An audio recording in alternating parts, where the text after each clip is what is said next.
Hi all. Alright, so today I had a bit of a family emergency. Everything turned out okay, but I didn't have a lot of time to make a video. But I did want to answer a question posed by the Dirty Christian. If you've been following this channel from the beginning, you might remember that I answered a bunch of questions from this guy before, but he has just one final question to ask of atheists. If you're interested in the first video response, I'll leave the link in the description below. Let's get into it. So my final question for atheists is simply this, and I think that this is the mindset where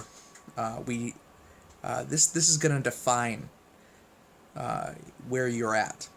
So if God was 100% proven to be real, you knew beyond a shadow of a doubt that the God of the Bible was real, would you, as an atheist, serve him and worship him? Whenever I hear a theist ask this question, it always reminds me of this Avengers clip.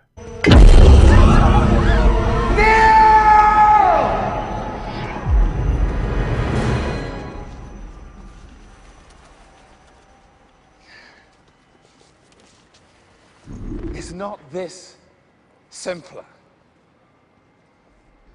Is this not your natural state?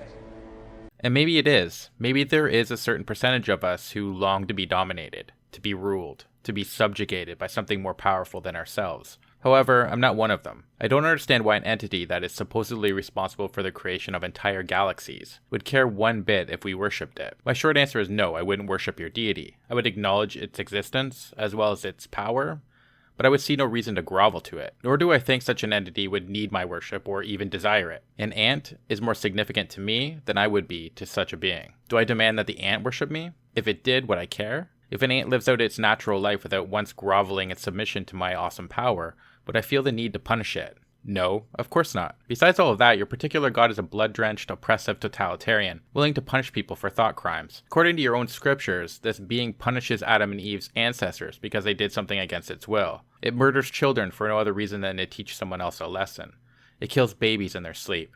I mean, I could go on, but I think that illustrates my point. The God that's described in the Bible is not an ethical being by my standards. I would no more wish to worship it than I would want to bend the knee to Adolf Hitler or Joseph Stalin. If you, dirty Christian, believe that Hitler was a god, would you worship him? I think it unlikely that you would, yet the God described in your holy book is far, far worse than Hitler. If it existed, it would dwarf Hitler's evil, eclipse it completely with its own. And what does worship actually accomplish? What role would it fulfill, either in regards to me or the one being worshipped? It seems a terrible waste of time to me. I mean, if religious people enjoy getting on their knees and groveling to an immaterial, supernatural being that some other human told them exists, then have at it. I won't stop you, but unless this deity has a massive ego that needs constant massaging, I'm not sure why it would need your worship. I can understand why Loki would want people to worship him. He very clearly has an ego problem in the movie, but is that the sort of entity you'd want to worship? Last but not least, what qualifies something or someone for worship? If they're more powerful than you are, does that mean you must worship them? Imagine if aliens visited Earth. They would obviously be far more technologically advanced than we are, and in some ways they'd likely appear to be gods. They would certainly be more powerful than we are, so does that qualify them in your eyes to be worshipped? I mean, let's say hypothetically your god does exist. He has incredible power and has shaped the universe. He conjured the universe from nothingness. Why does that qualify him for worship? I could see feeling small next to such a being or feeling awe,